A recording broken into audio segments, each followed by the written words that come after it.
Hello everyone. आज की video lecture में हम लोग डीएनए के बारे में पढ़ने वाले हैं। तो डीएनए का जो पूरा नाम होता है डीऑक्सीराइबोज न्यूक्लिक एसिड, और इसकी जो डिस्कवरी की थी वो एफ मिशर ने की थी 1869 में।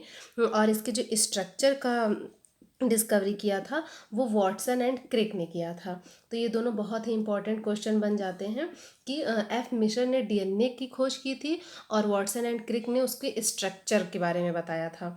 तो पहले तो हम डीएनए के बारे में समझते हैं कि डीएनए क्या है। डीएनए का पूरा नाम डीऑक्सीराइबो न्यूक्लिक एसिड होता है। इसको हम हेरिडिटरी मटेरियल भी बोलते हैं। जो डीएनए होता है हमारा, ये दो चीज़ों से मिलकर बना होता है, एक न्यूक्लियोसाइड से और एक फॉस्फोरिक एसिड से होता है। तो इसके दो वो होते हैं, न्यूक्लियोसाइड्स में हमारे नाइट्रोजन बेसेस आते हैं और डीऑक्सीराइबोज शुगर आता है। डीऑक्सीराइबोज शुगर जो होता है 5 कार्बन का होता है। और नाइट्रोजनस बेसेस में हमारे प्यूरिन आते हैं और पिरिमिडिन्स आते हैं। प्यूरिन में हमारे एडेनिन और ग्वानिन होते हैं और पिरिमिडिन में हमारे साइटोसिन थायमिन होते हैं। ये मैंने एक बेसिक स्ट्रक्चर डीएनए का ड्रॉ करके रखा है। 5 प्राइम टू 3 प्राइम इसका होता है। और यहाँ मेरे पास दो ही कलर थे तो मैंने रेड और ब्लू से ही शो किया है।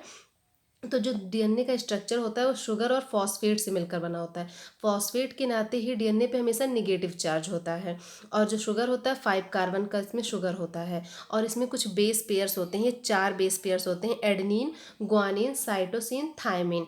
ये इसके बेस पेयर्स होते हैं। एडेनिन जो होता है वो थायमिन से डबल बॉन्ड के साथ अटैच रहता है, और जो हमारा ग्वानिन होता है वो थायमिन से ट्रिपल बॉन्ड के साथ, ग्वानिन जो होता है वो साइटोसिन से ट्रिपल बॉन्ड के साथ अटैच रहता है। तो ये बेसिक पूरा मतलब डीएनए का स्ट्रक्चर की बात हो गई। अगर हम डीएनए की बात करें तो डीएनए कंसिस्ट ऑफ 2 स्ट्रिप्स, मतलब ये एक स्ट्रिप और ये एक 2 स्ट्रिप। 2 स्ट्रिप से होता है, मेड ऑफ शुगर से होता है एंड फॉस्फेट्स बैकबोन्स होती हैं, twisted around each other and connected with nitrogen bases होते हैं, एक दूसरे से ट्विस्ट रहती हैं।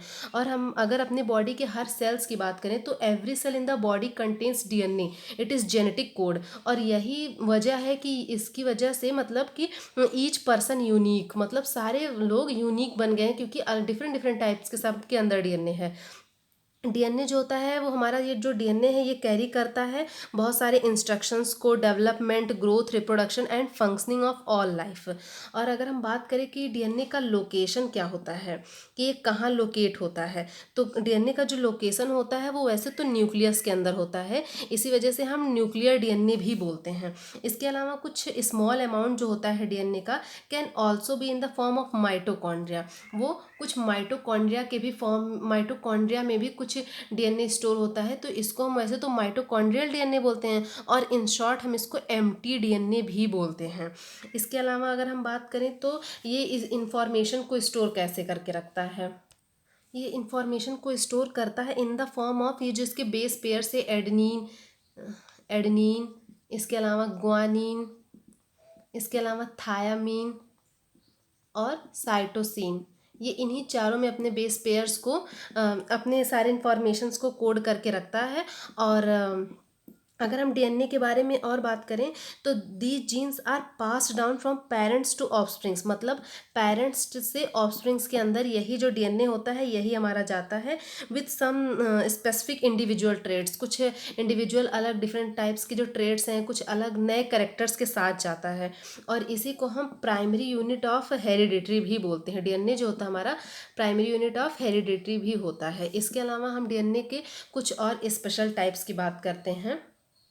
अगर हम टाइप्स ऑफ डीएनए की बात करें कि टाइप्स ऑफ डीएनए कितने टाइप के होते हैं, तो ये बेसिक 3 टाइप के होते हैं। एक ए डीएनए होता है, दूसरा बी डीएनए होता है, तीसरा जेड डीएनए होता है। इसके पहले जो मैंने डीएनए का डायग्राम ड्रॉ करके रखा था वो हमारा बी डीएनए होता है। ये सबसे मोस्ट कॉमन होता है, सबसे ज़्यादा कॉमन यही होता है।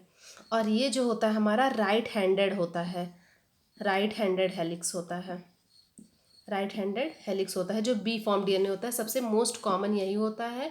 वॉटसन एंड क्रिक ने बी फॉर्म ऑफ डीएनए के ही बारे में बताया था।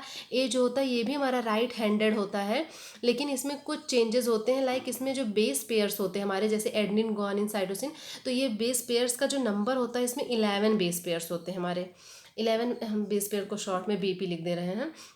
और इसके अलावा जो हमारे बी फॉर्म में होते हैं वो 10 बेस पेयर्स होते हैं। और अगर हम जेड फॉर्म का, जेड से मतलब जैसे समझ में आ रहा है जिग जैग ऐसे, ये हमारा लेफ्ट हैंडेड हेलिक्स होता है।